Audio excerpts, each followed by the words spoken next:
go there. We'll go there. There we go. So 3, 2, and 1. Well, Mayor Doug, welcome back again. Mayor's Monday here at WSAU, WSAU.com.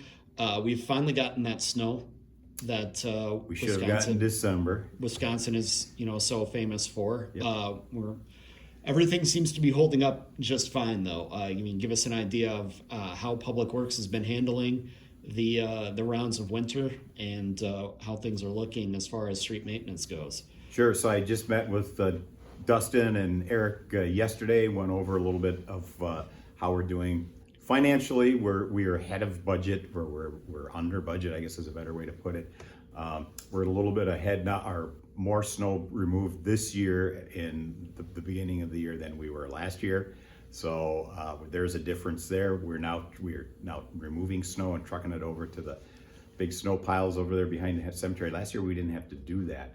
This year we already have. So would have been nice to have gotten this in December and we would have seen more snowmobile and ski traffic, but it's nice to get it finally. Yeah, and but you mentioned snowmobile ski traffic there. Obviously, everything that we've gotten, while it may be an annoyance to some, is great for those businesses that rely on that, because that's obviously something that suffered quite a bit last year. Right. It's heads and beds. It's money in the up north traffic coming through here. I see more snowmobiles driving through here. So it's a big thing for a lot of our small businesses. It's the energy. It's the economic engine that keeps them afloat during the winter when things are slow around here.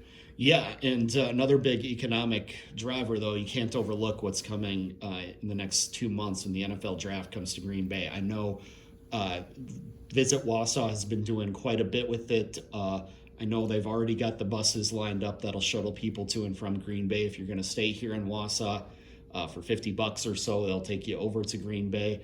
Obviously, that's something that you've got to be looking forward to with dollar signs in your eyes, proverbially speaking, right? Well, sure. We picked up a little extra when we had the PGA golf tour down at Century. This is going to be bigger. We'll have more people. I think Tim White and you mentioned Visit Wisconsin doing a lot of marketing in that regard. We've got hotels booked up. The bus trip, I'll probably take a ride over there. I'm from Green Bay, so I think it's going to be a big hit for the whole region, not just Green Bay, and we'll be able to root for our team as well. Oh yeah, and because everybody knows. I mean, we've talked about it. Just what this event means. This is really a once in a lifetime. I'm not even going to say once in a generation, because the chances are pretty good something like this is not going to come back here again. Green Bay had to work for several years to make this happen. Once the NFL made the draft, basically the party that you can apply for, the Super Bowl is now selective. The draft is something you apply for. It really seems like the NFL has kind of said, if you make these investments, we'll bring it here for you, but don't expect it to be a regular thing. No, but our involvement in it, and if we can do well and get people to stop here, they're going to be coming in from the Twin Cities area. They're going to come potentially flying in here.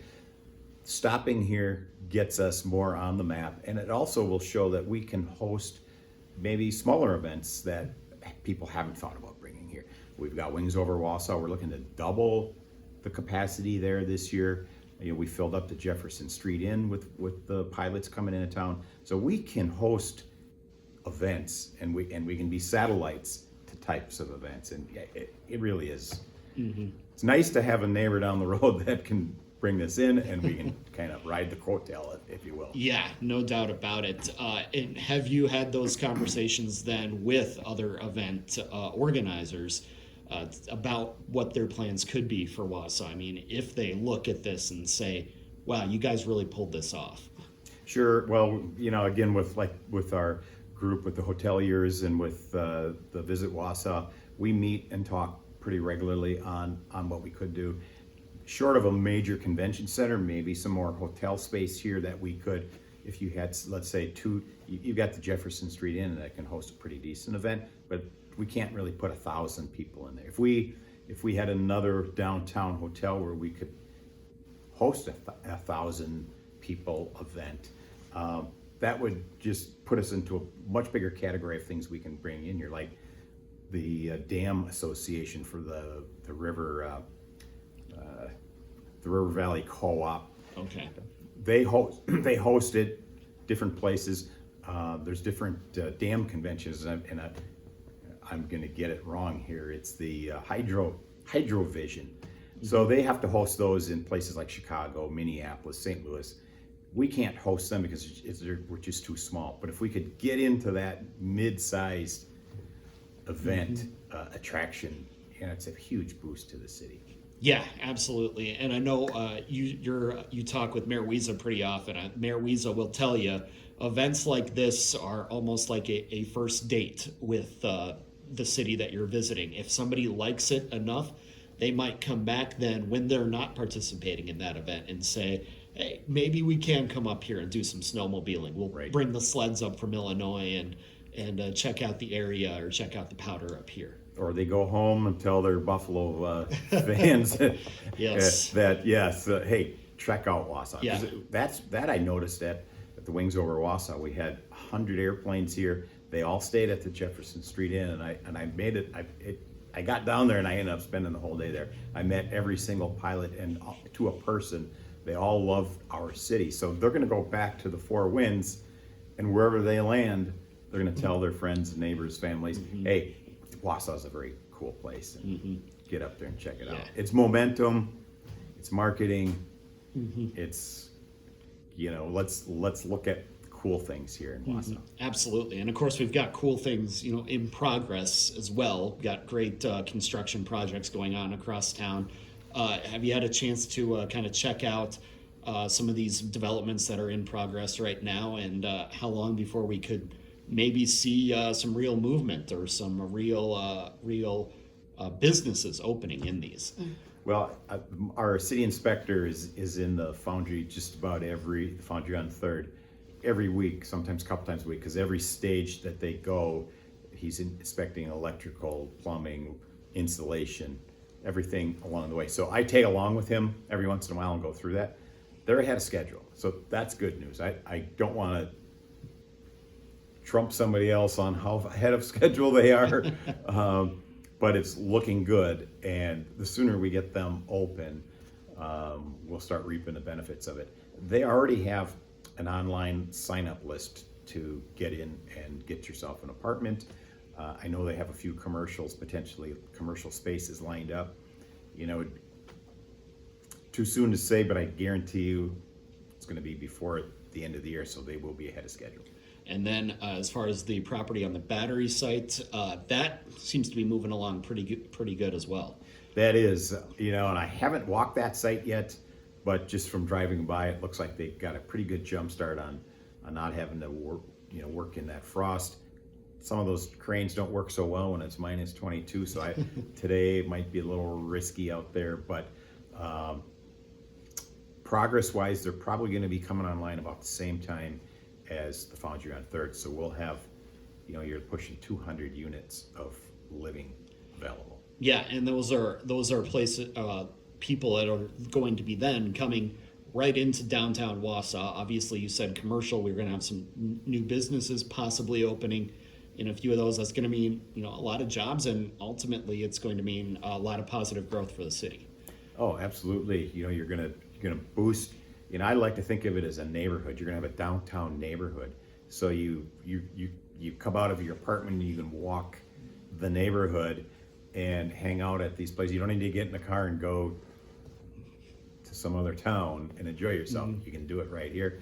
You could, simple things like laundry or dry cleaner drop off at your. You could have all of this concierge type stuff at your apartment complex. Theoretically, you wouldn't have to go anywhere and burn gas and spend money getting out of town to do those things. You can do them here. Yeah, and obviously there's could be some more development in that area as well. Of course, Marathon County is, in the next few months, they're going to be vacating everything on River Drive as well? Have you had those conversations with Administrator Leonard, or maybe floated ideas with the County Board of Supervisors? Because that's a lot of space that's going to be right there to develop, and we all know how everybody likes to be right there along a river, along water, to go out and do things, right? Yes, we've had some ideas actually come to us. Randy Fifrick and Andrew Lynch, and Andrew used to work in that one of those buildings down there. So they've been chomping at the bit to get some ideas floated. I mean, that's prime property, and we'll be. I don't have anything I can announce at this point.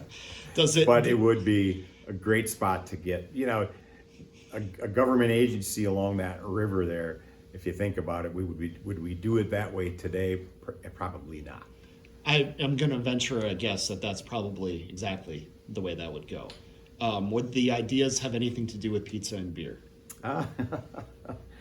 Everybody's favorite There will be combination. food. There was a talk of potential farmers market capacity down there. It's fairly close to where the farmers market already is. You could have a maybe more of a specialized place, a venue to have that.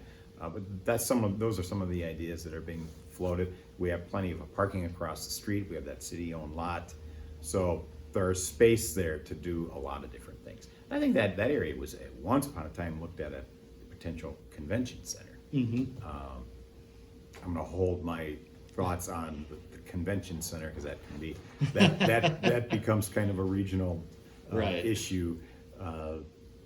But hey, we're all ideas are on the table. Yeah, again, I'm just saying, pizza and beer has never disappointed me. I'm just throwing that out there. Well, have you ever been to San Antonio, walk the Riverwalk? I have not, but it's on my bucket list. Okay. Yes. San Antonio Riverwalk is another attraction. I happen to have an aircraft break down there a few times. Well, I was in the military, and you could go to some podunk remote military base or San Antonio. What are you going to choose? Well, we're going to go get fixed at San Antonio and then spend the night on the Riverwalk. Great place. So it's an attraction, and 90% of the people you see downtown there are from out of town enjoying that Riverwalk, and that's what we should be looking to do.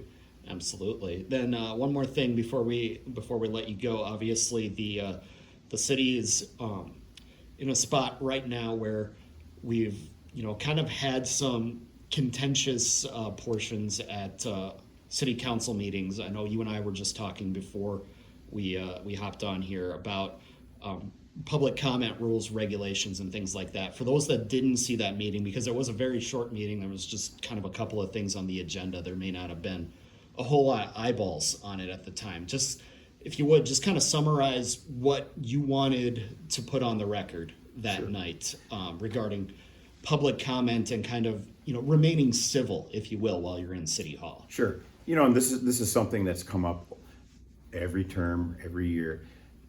People will come to the podium and they get 3 minutes, and really that's the only thing we limit them to. It's 3 minutes, and some of the fighting words and fire or whatever, and so we try to keep it civil. That's why I say thank you every time somebody finishes their comments. They can insult me, and I'm going to say thank you. I'm not thanking them for the insult. I'm thanking them for exercising their 3 minutes to address their local legislative body. And one of the things I pull out from time to time, and I've carried this for for this one I think since 1988, is the Constitution. It's a thin little book. Pick it up, read it, and it trumps Robert's rules every time. And I will always, as long as I can, defer to letting citizens speak. And hey, we may not like it, but it's your opportunity to gripe about your cat license or your property tax or whatever it happens to be. It's your 3 minutes. We should listen. And so I guess at that meeting, you were kind of maybe wondering, where's the line that we could shut somebody down at? Is that correct? You were wondering, okay, if it's profanity, any of the 7 magical words from George Carlin. There you go. Yep. You know it when you see it or you hear it. Yeah. And it seemed like that was kind of the direction that the the discussion was going in at the time. Sure. Right? And I had two more sentences to read, and then I was interrupted. But I think we worked through that. I hope the council understands. I wasn't trying to attack them, but I want them to understand. I'm not sitting there inviting people to lob hand grenades. If you've been to any council meetings over the years, we've had some very interesting characters Indeed. stand and make statements that weren't always very fun to listen to or savory, whether it was against me or others or Robert Milkey or Mayor Katie. I don't recall Katie shutting very many people down. So she's, I think, on the same page. You let people speak. We're allowed to limit you to 3. So when you get to 3, we'll cut you off. 3 minutes. But during that time, and we don't take retribution on a citizen for making a complaint. If you say something we don't like,